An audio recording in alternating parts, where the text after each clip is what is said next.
Hello. This is another discussion which my students have chosen, and today we are looking at the studying at university. To be more specific, the question raised was, do we need to study at university? Which is kind of funny because students, I'm teaching high university students. So, first of all, do you agree with this statement? Many people find themselves going along with the idea of studying at university because everyone else is. Now, this is not a good reason to go to university. University is not for everyone. If you are not academically minded, so you're not really interested in studying from textbooks, for example, and don't really have an interest to further study, it makes sense not to allow yourself to feel that you have to go because everyone else is. There are plenty of alternatives. So it's important to really ask yourself that question, do you really need to attend university? It's a simple question, but we find that quite a lot of students decide to go to university when it might not have been the best decision. So let's first of all think about what are the advantages. Well, first of all, the main one would be you can earn more money than non-graduates. So those students who go to university will get a better pay. So despite the rising cost of post-secondary education, i.e. the cost at university, a college degree still pays off for the majority of graduates. What it means is that the median salary, the average salary for those with just high school diplomas is around with just under $40,000. And the unemployment level is around 3.7%. This is a contrast with the salary for those who have a bachelor's degree, in which the average salary is just under $65,000, and the unemployment rate is a lower rate of 2.2% on average. So it does make sense for you to go to university to improve your earning capacity. Also, it seems like you need to get a college education to find a job because so many people are doing it. In past generations, 2/3 of jobs required at high school required just a diploma or less before in the 1980s. But that's no longer the case. For example, Georgetown University predicts that 70% of all jobs will require some college education by 2027. So 60%, that is a high number. Without higher education on your resume, it may be more difficult to find a high-paying job, and competition for available opportunities will be fierce because you will be competing with other applicants who have a university degree. Opportunities to make professional connections is another reason to join and go to university. So it's not just about getting to know your tutors and hopefully getting a leg up in your career. Departments will often run events for their students. These include talks from industry experts about how to get into their line of work, which is actually very useful. If you're considering a job that's relevant to your degree, then these events could be incredibly useful. Another benefit is that you're going to develop your transferable skills. So these are all skills that can be transferred no matter what career you're pursuing after you graduate. Now, these can be skills such as leadership or in computer and online skills, business strategy skills, communication skills, marketing, sales skills, practical skills, and collaborative skills, just to name a few. And these skills you could develop when you're at university. Then you'll be able to make new friends at university. So remember that pretty much everybody else is as nervous about meeting and making new friends as you are. So they'll be extremely grateful if you could make the first effort and break the ice. All right. Now, if you think you can't make friends, just remember that university will be home to thousands, if not tens of thousands of students. So statistically, you are bound to be able to find people you can get along with that have similar interests than you would if you just stay at high school. So you also learn to become independent and experience a new city life. Going to university is not just about getting a qualification, although it's important. The whole experience of going away from your family, becoming independent, meeting people from other parts of the country and making new friends from different walks of life should not be underestimated, and it is a life-changing experience. It will certainly broaden your horizons. Whether positively or not, that is another question though. You get to study subjects you're passionate about. Now that's really important. This is what separates high school learning. University lets you study what you're interested in, not what you're told to learn. So for the first time ever, you can look forward to the majority of your lectures. You can even pick the modules you're most interested in. So there's a lot of flexibility, it would seem. However, as you know, there are concerns as well. So first concern, and the most obvious one, would definitely be that you will be in debt. Well, that's the fact, I'm afraid. According to Institute of College and Access and Success, 62% of 2019 college graduates left school with loans on an average of under $30,000. So that's a lot of money, $30,000. Depending on your student loan repayment plan, this could take between 10 to 30 years to repay. So do you really want that excess debt to deal with as well once you graduate? High-paying jobs are also not guaranteed. So close to 50% of young people now going to university. So therefore, you can understand that there's a high degree of competition. So getting a job isn't guaranteed, especially now in light of the coronavirus pandemic, because it caused tens of millions of people to file for unemployment claims, meaning that it's going to be even more difficult to find a well-paying job after you graduate.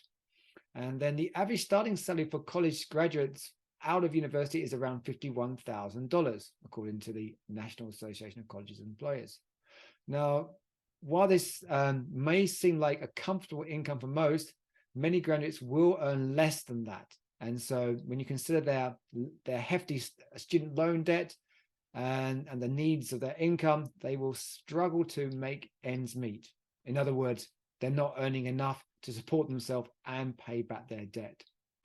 And then if we look at how many students graduate as percentage of the population, you can see that Japan is joint second at 41%. So it is quite high, and therefore there is a lot of competition from it. Another problem is that it will take more than 4 years to graduate, possibly. Yeah? When it comes to getting a bachelor's degree, you'll probably anticipate graduating with 4 years. Okay, and then you will accumulate a certain amount of debt. However, this may not be realistic for some. Some students, according to the National Student Clearinghouse Research Center, found that 58% of students were enrolled in college in 2012, and it took 6 years to complete. The rest of the students who were even still at school, so studying beyond 6 years, or they in fact dropped out of the course. So for every additional year in your school, you're going to have to think about the additional expenses you rack up as well. And this means that you're likely to need more student loans to pay for your education. So taking 6 years or more to graduate can cause you to leave school with even more debt, and it may be difficult to dig yourself out of such a high level of debt. So universities could slow your career progression, in fact. In some industries, it could slow you down. So what does it mean? Well, if you're going to university isn't considered important in a given profession, chances are that there will be people who are who left school at 18 and went straight into that field. So, for example, in the services industry with hairdressing, or in the restaurant industry, or those people who decide to become electricians. So they have a 3-year head start in that work environment. And so these same people will probably be 3 years ahead of you on the career ladder. And also, you may change your mind and decide to drop out your course. It's not guaranteed you actually will complete your degree. You may get a few months or even a couple of years into your course and then decide it's not for you. That could be because you were missold to you by the university as you're having a stronger focus on something else. You may want to pursue a different career from what you're studying, or you simply aren't interested anymore in what you're actually studying. Or you may struggle to settle into your new surroundings. Remember, homesickness at university is a very real issue for a lot of people. While time and stepping out of your comfort zone can be a cure for some, for others, the issues are too big to overcome and they can struggle. And then university can be a stressful experience. The style of learning required at university is far more independent than at school. To complete your studies, you'll need to work hard. So what does that mean? Well, you may only have a few, such as 8 hours of lectures a week, but most of your courses will recommend that you top that up with 40 hours with assignments and independent study. This is all in your free time, so you'll need to be more able to motivate yourself to work productively. And that's hard if you're being an independent learner. Beyond the hard work, it's also worth being aware of the stress and mental health problems that students experience across their country. Furthermore, other things to consider. Well, there are a few things. First one is a degree enough? So we mentioned that 50% possibly of students take a university degree, and you can see this hasn't changed over the years. But you can see with the slightly darker line, there's an increase in masters, and also the darkest line, not darkest, the lightest line in PhD. So there's an increase in degree courses, and there's an increase in master's courses, but PhD doesn't seem to be so not to seem to be so popular. So even after the degree, you could try to take on a master's course to make yourself even more attractive to the workplace. But even then, with an increased number of master's courses and applicants, maybe the PhD's level you might need to attend to. But there is a increase in the master's degrees courses because undergraduate degree courses generally seem to be quite the minimum level now. And then, how good is level education in Japan? What I mean by that? Well, how high is your university ranked? Okay. Is it a good quality university or not? Perhaps it's improving or the standards are falling. So you may need to look at this QR code, for example, to have a look to compare whether your university itself is worth attending or not. And then with the COVID-19 lesson style, because of COVID, you found that online learning loses appeal for students who have their hearts set on traditional college experience. Without the on-campus interactions with educators and clubs and sports and other students, many students do feel isolated by this experience. And therefore, is it worth the investment to continue on this lonely path in your studies? So just to recap, benefits of studying abroad, well, they are there. It develops skills. Going to university helps you develop skills and knowledge. You do interact with many people and make friends and connections. It does broaden your mind by moving into a new place, meeting new people and learning, something which hopefully you enjoy. It increases your earning potential with a higher salary and possibly climb up the career ladder faster. Large list of academic programs at the university, so there's a possibility to change your career path when you're at university. You can gain experience by living away from home and experiencing life as an adult. And then with the student activities, students can join organizations or student supports that suit their interests. And finally, job opportunities. Some company partners were reputable universities and seek interns and employees from these universities. So this opens up, hopefully, various job opportunities to the students. So there are the advantages, but there are cons, there are concerns. The first and primarily the most important one is expense. It's expensive, as you have to pay a high tuition fee, accommodation money as well, because especially when you're living far from home, and then together with money from your daily expenses like food, this can be extremely expensive. You may not get practical experience, but a lot of theory, and therefore university students don't have hands-on experience relevant for the marketplace when seeking employment. And then also, they can lack employment skills. The students may need to think about skills that help them at the workplace, like problem solving, communication, creative thinking, and teamwork skills. Intensive workload, attending various lectures, seminars, and independent study can be demanding. Each student is responsible for their own workload and should commit a certain amount of time towards their studies, but they might find this as being too strainful.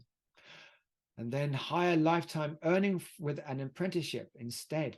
Those who have a level 5 apprenticeship or higher tend to earn more money in a lifetime than a university graduate does. So does it make sense to go to university? Then there's the peer pressure, and it may take a lot of self-discipline and respect not to fall into temptation and do something other than your studies. You may change your mind. If you decide to change your career path in between your study program, it is possible, but you may have to wait a new semester to start afresh because you can't join another course halfway in it. And then it doesn't guarantee a job by going to university, and it may depend on which course you'd opt to choose, and then finish a degree in debt. Students take up their loans to pay for the high tuition fees and other expenses, which causes a lot of debt and stress by the time you complete your studies. So do remember these points as well. So I would like you to think about the pros and cons of studying at university. There are two sides. So pros go onto one side and the cons go to the other side, and prepare your ideas, and then you'll be discussing. Okay, thank you very much.